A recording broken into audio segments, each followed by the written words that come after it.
Hello viewers, notebook IAS के daily current spotlight programme में अभी की खबर है गल्फ स्ट्रीम सिस्टम। चलिए जानते हैं कि चर्चा में क्यों है। एक नए अध्ययन से पता चलता है कि गल्फ स्ट्रीम प्रणाली, जिसे अमोक यानी कि Amok Atlantic meridional overturning circulation के रूप में जाना जाता है, 2025 की शुरुआत में ध्वस्त हो सकती है। अमोक पृथ्वी की जलवायु प्रणाली में एक महत्वपूर्ण भूमिका निभाता है। गर्म समुद्र के पानी को उत्तर की ओर ले जाता है और अटलांटिक की धाराओं को चलाता है। चलिए जान लेते हैं गल्फ स्ट्रीम के बारे में। गल्फ स्ट्रीम अपने उत्तरी विस्तार, उत्तरी अटलांटिक ड्रिफ्ट के साथ एक गर्म और तेज अटलांटिक महासागरीय धारा है।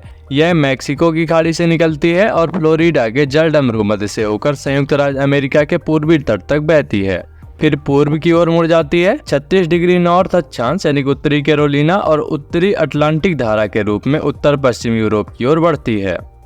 चलिए नजर डाल लेते हैं अमोक और इसकी भेद्यता पर।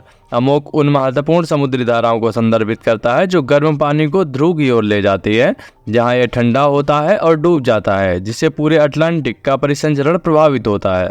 शोधकर्ताओं ने नोट किया है कि अमोक वर्तमान में 1600 वर्षों में सबसे कमजोर स्थिति में है, जिसका मुख्य कारण वैश्विक तापमान है। अमोक के पतन का अनुमानित समय मान।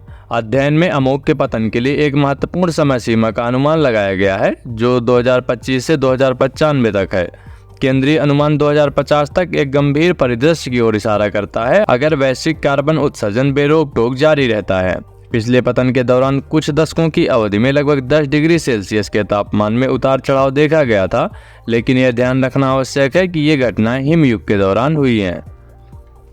अब नजर डाल लेते हैं अमोक के पतन के परिणाम पर। अमोक के संभावित पतन का वैश्विक जलवायु पर विनाशकारी प्रभाव पड़ेगा। भारत, दक्षिण अमेरिका और पश्चिमी अफ्रीका जैसे क्षेत्रों में वर्षा पैटर्न में व्यवधान होने की संभावना है, जिससे अरबों लोग प्रभावित होंगे जो अपनी खाद्य आपूर्ति के लिए इस बारिश पर निर्भर हैं।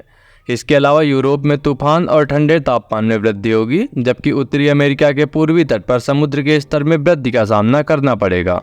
अमेजन वर्षावन और अंटार्कटिक बर्फ की चादरें भी बढ़ते खतरे के सामना करेंगी। चलिए नजर डाल लेते हैं आज के फ्लुएंस प्रैक्टिस क्वेश्चन पर। निम्नलिखित कथनों पर विचार करें। गल्फ स्ट्रीम एक ठंडी और तेज अटलांटिक महासागरीय धारा है। दूसरा है, अमोक उन महत्वपूर्ण समुद्री धाराओं को संदर्भित करता है जो ठंडे पानी को विषुवत रेखा की ओर ले जाती हैं। आपको बताना है कि उपरोक्त में से कौन सा से कथन सही नहीं है। केवल एक, केवल दो, एक व दो दोनों, ना तो एक या ना फिर दो। इस प्रश्न का जवाब हमसे कमेंट बॉक्स में जरूर साझा करें। मिलते हैं आपसे नए एपिसोड में।